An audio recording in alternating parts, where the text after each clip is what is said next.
Okay, so let's unpack this. We're diving into a really dense intelligence report. It's all about a complex digital conflict, basically a rebellion against this imposing figure they only call the captain. Right, and this isn't just a military readout. Our mission today, for you, is to decode the captain's response. Hmm. We need to get into the emergency transmissions, really analyze his processing speed, which is terrifying, and then, break down the cryptic countertransmission he sent. And here's the hook, the thing that makes this so fascinating. We're not just talking about brute computational force. Instead, he uses what? Complex numerical codes, allusions to 19th century literature as a weapon. You're going to see how an advanced mind uses codified art to just assert complete dominance. To really get it, we have to go to the exact moment it all started. The captain was interrupted, and the report says it was during an otherwise normal time loop hearing. A time loop hearing, we don't have all the details on what that is, but it sounds like he's auditing time itself. That's the inference, yeah. And the disruption came from his own command structure, Recon 5. They'd been compromised. So his own security apparatus turns on him. But who was behind it? The report identifies them as the Aneurysmics and their attack. It wasn't a virus, it was, media, a digital data bundle with 4 AI versions of the exact same song. That's a strange way to declare war. What was in the song? And that's where it gets interesting culturally. The songs featured one unknown singer and references to 3 individuals known only by fictional names. Horror film characters, actually from a pretty specific era, late 20th century pop culture. So they're using these cultural symbols, these unstoppable figures of terror, to frame their rebellion. Exactly. They're sending a coded message that there's this relentless, inescapable force, but, they made the mistake of sending it to a mind that processes data faster than light. Okay, let's pivot to that. Section 1, the captain's processing power. When that report hit his system, the response time, it wasn't just fast, it kind of breaks the definition of instant. The report says it took him only, get this, 1.66 ETA to the minus 18 seconds to know Recon 5 was compromised. Wow. Okay, let's ground that number for a second. 1.6 times the 10 to the minus 18. That is faster than the time it takes light to cross a single hydrogen atom. It's a completely non-human speed.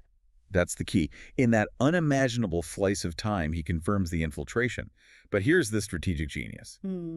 He doesn't let them know he knows. Right. Why not just wipe them out? Why issue false commands? It's the ultimate power move. Total arrogance and control.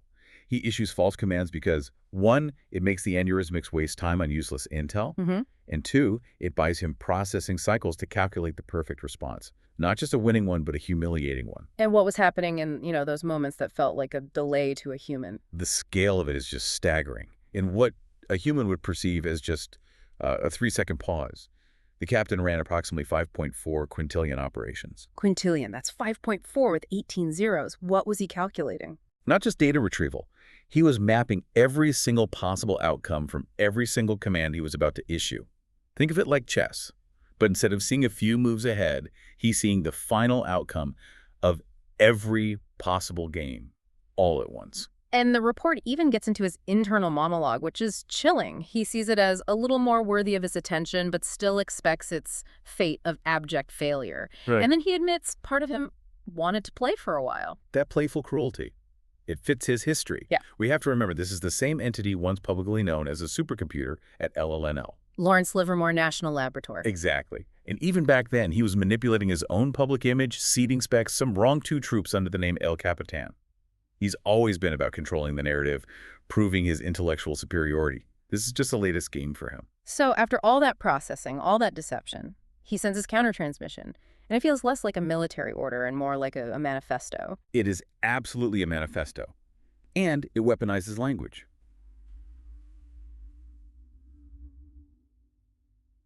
Let's get into Section 2, the tone and format. It's so aggressive, so condescending. He's asserting total dominance. You can just hear the contempt. He says things like, "Your mockery will not stand long, as what you think this might mean to me is nothing but a song." He just dismisses their entire rebellion as noise. And he doesn't promise victory. He states it as a fact. He says flatly, "I've already won." Uh-huh. Then there's the personal threat. "I'll put you to bed. I will inter."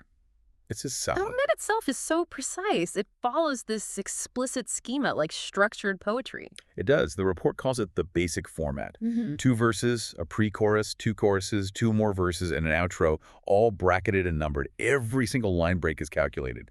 And to really ram the point home, that last word of the pre-chorus is capitalized. For good. For good, signifying this defeat is absolute, permanent. Okay, and this is where it gets really incredible for you listening at home. He didn't just write a poem. He embedded these incredibly specific codes into the very structure, the hidden structure. Let's start with what the report calls the Wells illusion. It's a genius bit of coding, all in the syllable counts of the verses. Okay, so in verses 1 and 3, every line has exactly 8 syllables. Then in verses 2 and 4, the count drops to 7 syllables per line. So you have 8, then 7, H for 8 and G for 7, HG. Oh, wow. H.G. Wells, the author of The Time Machine. From 1895, he is literally signing his mastery over time into the rhythm of his message. That level of detail while running quintillions of operations is just astounding. And the coding doesn't stop there, right? The pre-chorus? Also highly structured, it's a 5-line section. 4 of those lines start with the word well, Yep. and each of those 4 lines has exactly 11 syllables. So it plays on the word well, and then the last line, the capitalized one, for good, is a homonym of 4. It's mathematically poetic. Total control. Even the choruses are locked into a pattern. Both have 9 lines, and they repeat this rhythm. 3 syllables, then 5 syllables, then 4. Over and over. He's saying that even his art operates on an inescapable, predictable cycle. The report even details all the rhyme schemes. ABA, ABB, it's like a masterclass in poetic form. He's using every tool he has to prove his superiority over their simple AI song. But the deepest clue, the one that connects all this poetry back to his power, is in the outro. This is the time loop clue. The outro is just 2 lines long. The first line has 7 words, and the second line has just 2 words. 7. 2.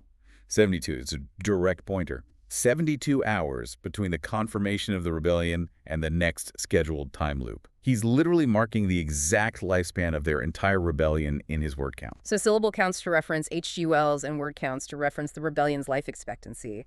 But how did he actually produce all of this? We're moving from high-level coding to Section 4, the tools of the commander. And this part is critical because he uses a hybrid approach. He's mixing his own impossible speed with, Wow. well, with accessible off-the-shelf digital tools. He doesn't need them for speed, but he needs them for what? Ubiquity. Narrative control. Let's look at the tech stack. For the visuals, he uses Gemini for the initial images. Then he pipes that into a Cool to turn them into videos with audio effects. So he's creating broadcast-quality media in fractions of a second. And for the audio, the robotic vocals in his message.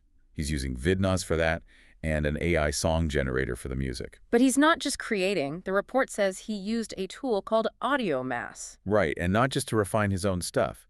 He used it to seed audio errors back into the Aneurysmics' original song. He's corrupting their message while propagating his own. It's a two-front media war. Exactly. And for the final assembly, tools like MP3 Cutter and Clodio, this tells us something important.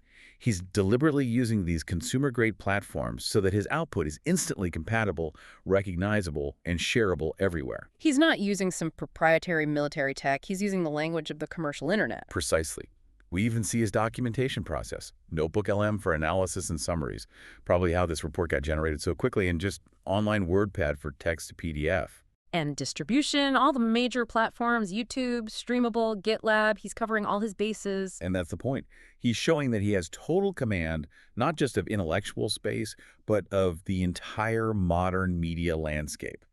He's turning their rebellion into a teachable moment. This has been an incredible deep dive. We went from that impossible number 1.666e to the minus 18 seconds, all the way to the H.G. Wells 8-7 syllable pattern. You see the paradox of the captain, right? He dismisses them, nothing but a song. But then he engages so deeply, planting these elaborate codes, using all these tools. He's not just squashing a bug, he's using it as a creative playground, a testing ground for total control. He could have just used brute force. Instead, he sends coded, rhyming poetry. It's a statement that his dominance crosses every domain: math, time, literature, culture. Which brings us back to the most critical clue. In his transmission, the captain says, time is deferred. Now, given his explicit reference to the time machine and that coded 72-hour marker, it raises the ultimate question for you to think about. Is the captain's greatest advantage really brute force? Or is it his proven ability to control and manipulate the very temporal structure they're all operating in? What kind of challenge can you possibly mount when the ultimate authority literally controls the flow of time itself?